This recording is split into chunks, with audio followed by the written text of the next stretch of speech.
नव्याने रिक्षा परवाने देणे बंद करावे अशी मागणी माजी आमदार नरसय्या आडम यांनी जिल्हाधिकाऱ्यांकडे केली आहे। लाल बावटा रिक्षा चालक संघटना सिटू सोलापूरच्या वतीनं अध्यक्ष कॉम्रेड नरसय्या आडम यांच्या नेतृत्वाखाली रिक्षा चालकांचं शिष्टमंडळ सोलापूरचे जिल्हाधिकारी कुमार आशीर्वाद यांची भेट घेऊन त्यांना निवेदन दिलं आहे। सोलापूर शहरात रिक्षांची संख्या प्रचंड प्रमाणात वाढून व्यवसायात जीवघेणी स्पर्धा निर्माण झाली आहे। या बाबतीत शासनानं निर्णय घेऊन तातडीनं नवीन परवाने देणे बंद करावेत यासाठी हे निवेदन देण्यात आलं।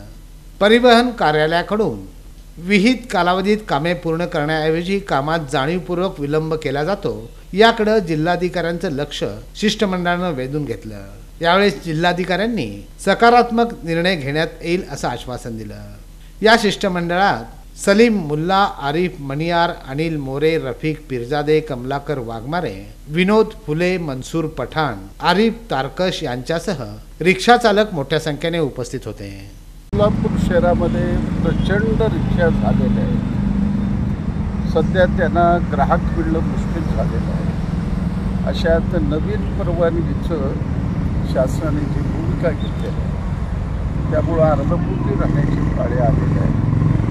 तर या शहराचा सर्वे करा, टेक्निकलदृष्ट्या या ठिकाणी नवीन परवाने देणं गरजेचं आहे का याचा विचार करा आणि त्या पद्धतीनं नवीन परवाना देण्याचं बंद करा। सगळ्यात दुसऱ्यात महत्त्वाचं पुण्याच्या RTAने निर्णय घेतलेला आहे 20 आणि 25 वर्ष। सोलापुरात अजून निर्णय झालेला नाही। भारत सरकारचं GR आलेलं आहे, दंडाबद्दल सुद्धा GR आलेला आहे, कामकाजाबद्दल सुद्धा GR आलेला आहे।